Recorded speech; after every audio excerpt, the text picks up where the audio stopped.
ọ̀nàkọ́nà ìní àdúrà ni wọ́n ti ń rọ̀jò ẹ̀ lé gbajúgbajà olórin fújì nni tó jẹ́ olùfìmọ̀ àkọ́kọ́ tó tún jẹ́ ọba orin ìyún Alhaji Saheed Akorede Okunola, ẹni tí gbogbo èèyàn mọ̀ sí Saheed Òṣùpá. Àdúrà ńlá ni láwọn èèyàn ń rọ̀ fún o, báwọn olólùfẹ́ àwọn òṣèré tíátà Yorùbá bó ṣe ń rọ̀jò àdúrà fún Saheed Òṣùpá, bẹ́ẹ̀ làwọn olólùfẹ́ orin fújì ni làwọn náà máa tó ń rọ̀jò àdúrà fún Saheed Òṣùpá, tí wọ́n sì ń sọ pé baba ńlá ọmọlúàbí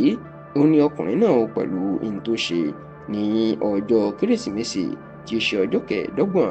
oṣù kejìlá ọdún 2024 tá a wà yìí, ìyẹn the 25th of December 2024. ǹjẹ́ kí ni ọba orin ṣe tí wọ́n fi ń ṣàdúrà fún un? Ó mà ní ayẹyẹ agbádá funfun, ìyẹn agbádá white party tí Saheed Òṣùpá tó ṣe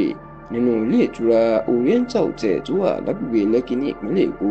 Kì í wá ṣe ayẹyẹ nìkan ló jẹ́ ká máa ṣàdúrà fún Saheed Òṣùpá, bí kò ṣe nǹkan méjì ọ̀tọ̀ọ̀tọ̀ tí olùfìmọ̀ àkọ́kọ́ tó ṣe níbi ayẹyẹ náà. Kí ni nǹkan méjì tí Saheed Òṣùpá ṣe? Òun ni bó máa ṣe kó àwọn àgbà òṣèré tíátà lọ́kùnrin lóbìnrin tó ti jìṣẹ́ jìyà nídìí iṣẹ́ tíátà, bó ṣe kó wọn jọ tó dá wọn lọ́lá, tó fún wọn lámì ẹ̀yẹ. Eléyìí má nìkan kọ́, Saheed Òṣùpá máa tó fún wọn lẹ́bùn ìlàjì mílíọ̀nù náírà, ìyún ìtàn pè ní ẹgbẹ̀rún lọ́nà ẹ̀ẹ́dẹ́gbẹ̀ta náírà 500,000 naira, eléyìí tí àwọn èèyàn rí gẹ́gẹ́ bí nǹkan ńlá àti oore ńlá tó jẹ́ nǹkan mánigbàgbé táwọn èèyàn ò lè gbàgbé tí Saheed Òṣùpá ṣe fún àwọn akọni iṣẹ́ tíátà ilẹ̀ Yorùbá. Eléyìí nìkan wá kọ́ o, níṣe ni Saheed Òṣùpá tó gbé ètò àdúrà ńlá kalẹ̀ fún ní ìrántí olùdásílẹ̀ orin fújì olóògbé Síkírù Àyìndé Balógun Agbájélọlá, ẹni tí gbogbo ayé mọ̀ sí Barrister, tó sì jẹ́ pé wọ́n ṣe àdúrà ní ìrántí bàbá náà. Àwọn gbajúgbajà òṣèré tíátà tí Saheed Òṣùpá dá lọ́lá tuntun fún àmì ẹ̀yẹ àti owó ribiribi, àwọn ni Alhaji Adébáyọ̀ Sàlámì tí gbogbo ayé mọ̀ sí Ọ̀gá Bello, Alhaji Abdulkareem tí gbogbo ayé mọ̀ sí bàbá Abdulkareem Adépọ̀jù tí gbogbo ayé mọ̀ sí bàbá Wándé, wòlíì obìnrin Ìdòwú Philip tí gbogbo ayé mọ̀ sí Ìyá Rainbow, Alhaja Taiwo Hassan tí gbogbo ayé mọ̀ sí Ìyá Àwẹ̀ró, Alhaji Taiwo Hassan tí gbogbo ayé mọ̀ sí Ògògó, Alhaji Yínká Quadri, arábìnrin Péjú Ògúnmọ́lá, Lọlá Ìdíjẹ, Alhaja Fausa Balógun tí gbogbo ayé mọ̀ sí Madam Sajẹ, olóyè Délé Odùlé àti bẹ́ẹ̀ bẹ́ẹ̀ lọ. ìní Saheed Òṣùpá ló máa dá lọ́lá.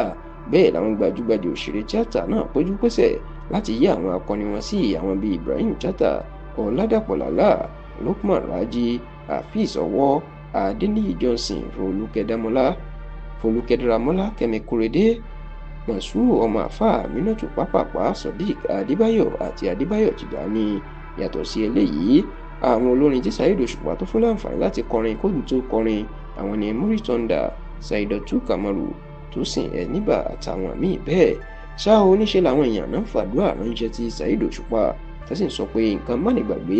ìlú ṣe fún àwọn akọni òṣèré tíátà àti olùdásílẹ̀ orin fújì tí gbogbo àwọn onífújì tí wọ́n ń jẹ àǹfààní nǹkan tó dá sílẹ̀.